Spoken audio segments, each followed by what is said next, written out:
It's been a hard day on the planet. How much is it all worth? It's getting harder to understand it. Things are tough all over on Earth. You can trace the birth of the environmental movement to this city in San Francisco. And you can trace a lot of the major events in the history of the environmental movement to this bar. I'm Claire Greensfelder, and I'm here tonight at Specs, as I've been many nights with some of my friends in the environmental movement, to just hang out and have a good time after work. This is Randy Hayes, who's the founder of the Rainforest Action Network, and is just a general troublemaker. Well, I'm Randy Hayes. I'm Mike Rozell's bodyguard. And what I'm doing at Specs is drinking beer. It's something I've worked on for a number of years, to come to Specs and drink beer.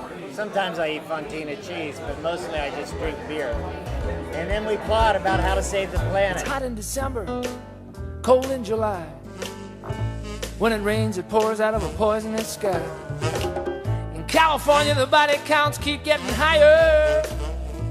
It's evil out there, man, that state is always on fire.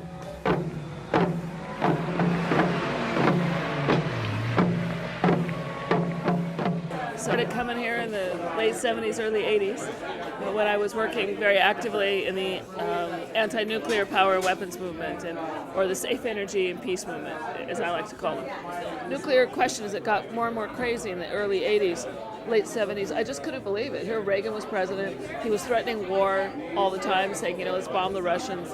I started reading about it and saw that there were 50,000 nuclear weapons in the world and only took 500 to destroy all life on Earth. We had 30,000 here in the U.S. There were 20,000 in the former Soviet Union. It was nuts.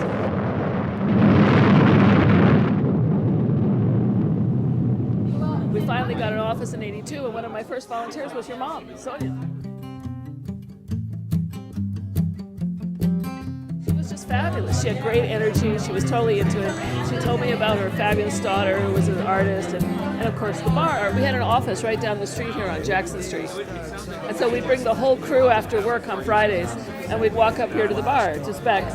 One thing I remember, in those days I was into martinis, and one thing I loved about the way Specs made a martini was he would make it in a pint glass like this. They'd make it in a big glass over ice, and they'd pour out a first martini and they'd give you the rest of the glass. Not only was the bar known for its good politics, but the drinks weren't bad either.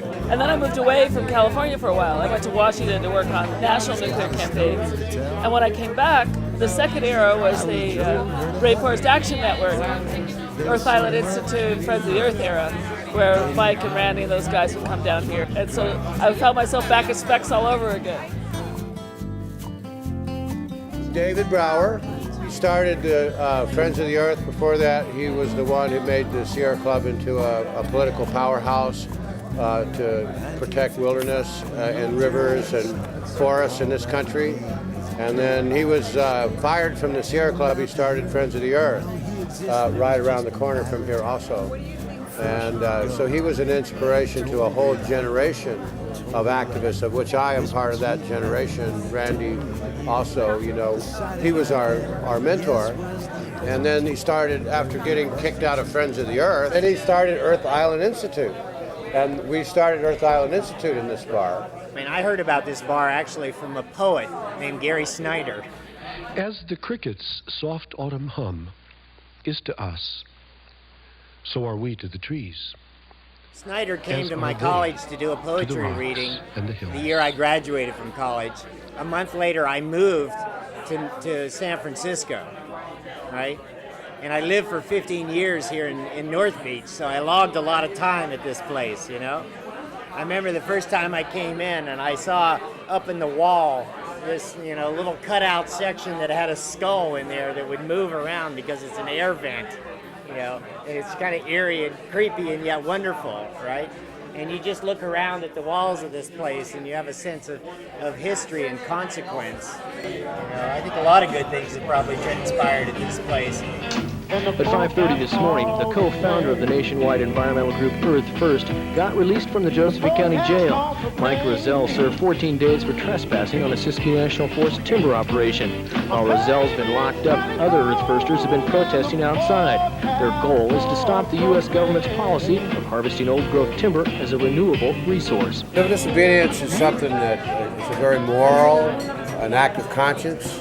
Consequences can be, they can be harsh, extreme in some cases. So it's not something I like to trivialize. When people make the decision that they're going to put themselves in a position to be arrested, that's a very serious decision. And the consequences are also serious. Sometimes they're not. Sometimes we just get a citation and we're put out on the sidewalk. But other times, we disappear into the criminal justice system for days, if not months. You're robbed of everything. You're imprisoned and you're disempowered to the extreme. So these are real serious questions, when you talk about political action, and are you willing to get arrested for your views?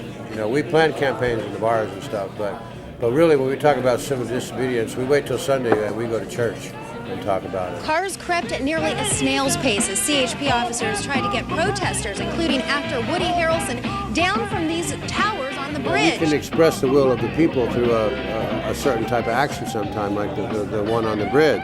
Everyone around the world look at that and go, yeah, that expresses how I feel. That gives it power.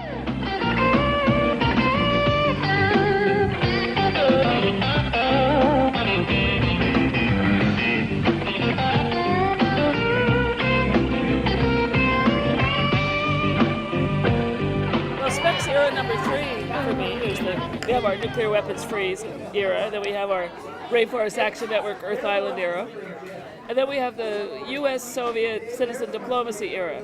The project, it had a funny name, SLEEK, the San Francisco-Leningrad Ecological Arts Collaboration. And we got this idea to do an exchange of artists and environmental activists between Leningrad and San Francisco. Leningrad, which is now St. Petersburg. The idea, they were both very famous cities, big cities for artists, cities by a bay. Leningrad's by the Bay of Finland. They both had similar ecological problems. Came back, the Berlin Wall came down, and things became a little bit easier.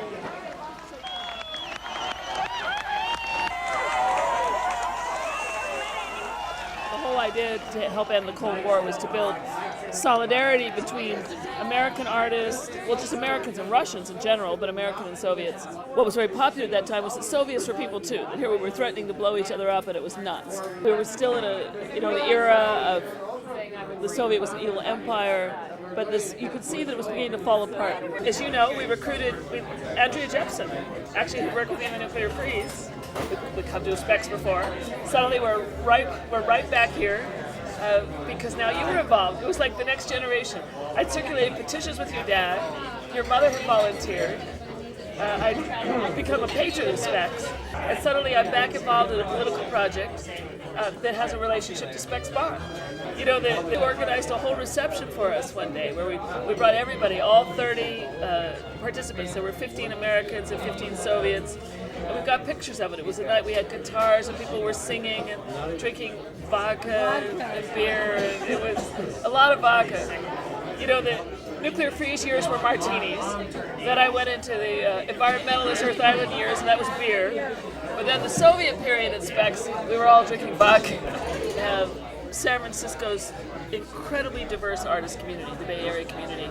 So we purposely invited people that we knew about, that we felt really represented the diversity of art. And we had Susan and Luis Cervantes from the Pusida Ice Muralists, Carlos Luarca, who's originally from Guatemala, who is the curator and the director of the South of Market Cultural Center Arts Program, Joe Sam, who's a very well-known African-American artist who spent the first half of his life as a social service administrator with a PhD. Like age 45, stood on his desk and said, "That's it, I'm an artist now." And then we had key environmentalists. David Brower got involved with our group, Rozelle, and And then we had 15 artists from the Soviet Union. Marina Spivak, an extraordinary sculptor. I mean, a lot of the best ideas don't come out of conference rooms. They come out of the corridors. They come out of people hanging out together. And this is a fine tradition, a fine place to talk over ideas and relax after a long week of saving the planet.